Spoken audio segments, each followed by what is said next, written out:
최근 러시아 쿠르스크 지역에서 우크라이나의 공습으로 북한군 고위급 장성 1명이 부상을 입었다고 미국 월스트리트 저널이 서방 당국자들을 인용해 현지 시간 21일 보도했습니다.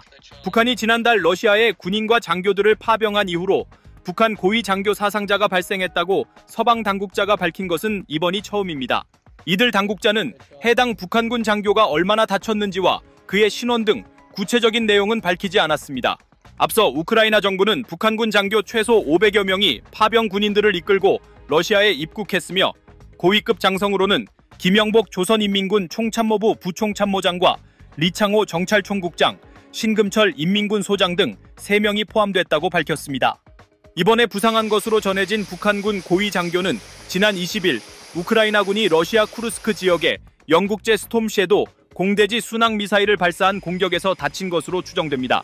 당시 SNS 등에 올라온 영상을 보면 스톰 섀도우 최대 12기가 쿠르스크 마리노 마을의 군 지휘본부로 추정되는 목표물을 타격했습니다.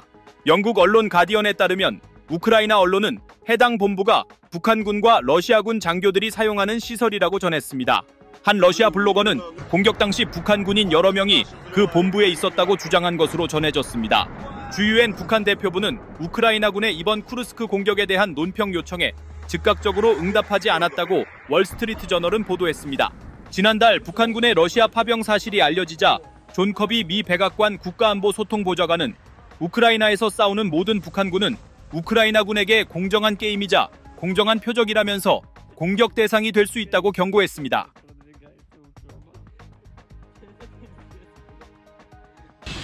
러시아가 우크라이나 드니프로를 대륙간 탄도미사일 ICBM으로 공격했다는 우크라이나군 발표에 푸틴 러시아 대통령이 입장을 내놨습니다.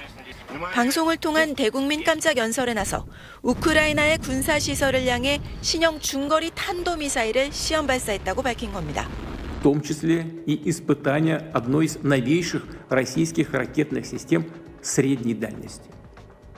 В данном случае с баллистической ракетой в безъядерном гиперзвуковом оснащении. 시험 발사는 성공적이었으며 이는 최근 우크라이나가 미국과 영국의 장거리 미사일로 브리안스크와 크루스크 등 러시아 본토를 공격한 데 대한 대응이라고 강조했습니다. 우크라이나군은 앞서 현지 시간 21일 러시아가 전쟁에서 처음으로 ICBM을 쐈다고 발표했습니다. 순항미사일 7발도 드니프로로 함께 발사됐다고 전했습니다. 드니프로 주지사는 지역 내 산업시설이 피해를 입고 2명이 다쳤다고 밝혔습니다. Сьогодні була нова російська ракета. Всі характеристики – швидкість, висота міжконтинентальної балістичної. 다만 푸틴의 발표 전 미 당국은 드니프로 공격에 사용된 미사일을 ICBM이 아닌 실험 단계의 중거리 탄도미사일로 판단하고 있다고 미 언론들은 보도했습니다.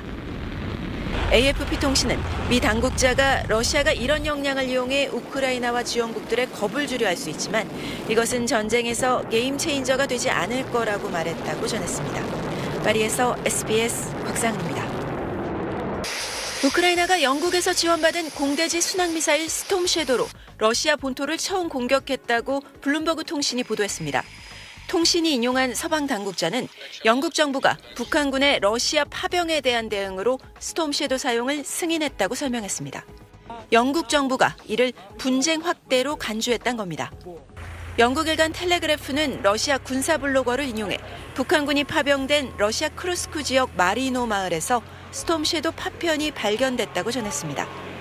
미국이 자국산 에이테크스 전술 탄도미사일의 러시아 본토 사용 제한을 해제하자 영국도 스톰 섀도우에 걸린 족쇄를 푼 것으로 보입니다. We need to double down. We need to make sure Ukraine has what is necessary for as long as necessary because we cannot allow Putin to win this war. 영국과 프랑스가 공동 개발한 스톰 섀도우 프랑스명 스칼프 미사일은 전투기에서 지상 목표물을 공격하는 공대지 순항 미사일로 작전 반경은 250km에 달합니다. 서방 조치에 러시아가 강력 반발하는 가운데 미 당국은 현지 시간 20일 대규모 공습 가능성이 있다는 구체적 정보가 있다며 키이우에 위치한 대사관을 폐쇄하고 직원들을 대피시켰습니다. 이탈리아와 스페인, 그리스도 자국 대사관에 같은 조처를 내렸습니다. 다만 우크라이나 정보국은 대규모 공습 정보가 러시아가 퍼뜨린 가짜 정보라고 일축했습니다. 파리에서 SBS 곽상은입니다. 기존의 교리에선 러시아가 핵을 쓸 수 있는 요건이 크게 두 가지였습니다. 상대가 핵무기로 러시아를 공격하거나 재래식 무기 공격이라도 러시아의 존립이 위협받을 경우입니다. 러시아가 우세하고 핵무기 공격도 받지 않은 지금의 우크라이나 전황에선 적용이 어렵습니다. 개정된 핵교리는 현재 전황에서도 핵을 쓸 수 있는 조건을 만든 게 핵심입니다. 먼저 공격한 나라가 비핵 보유국이어도 핵 보유국의 지원을 받았다면 공동 공격으로 간주하도록 했습니다. 핵 보유국이 가세했으니 핵 공격에 준하는 존립의 위협이고 이에 따라 두 나라 모두의 핵으로 보복할 수 있다는 겁니다. 미사일과 항공기, 무인기 등 상대 공격 수단을 구체적으로 명시했고 특히 공격은 물론 대규모 공격 징후를 포착해도 선제 핵 공격을 가능하도록 했습니다. 우크라이나가 서방으로부터 지원을 받아서 사용하고 있는 무기들을 사실상 특정을 한 것이나 다름없기 때문에 태세를 현실화했다 이렇게 좀 평가할 수 있을 것 같습니다. 러시아는 우크라이나를 지원하는 서방의 연일 위협 수위를 높이고 있습니다. 하지만 당장 핵공격 준비 징후는 없다고 미국은 밝혔습니다. We don't have any indications that Russia is preparing to use a nuclear weapon within Ukraine. We don't see any changes that need to be made to our own nuclear posture as well. 일각에선 우크라이나 지원에 부정적인 트럼프를 자극해 빠른 휴전 협상을 추진하고 협상 시 유리한 고지를 선점하기 위해 푸틴이 교리 개정을 서두른 것이란 분석도 나옵니다. SBS 김영아입니다.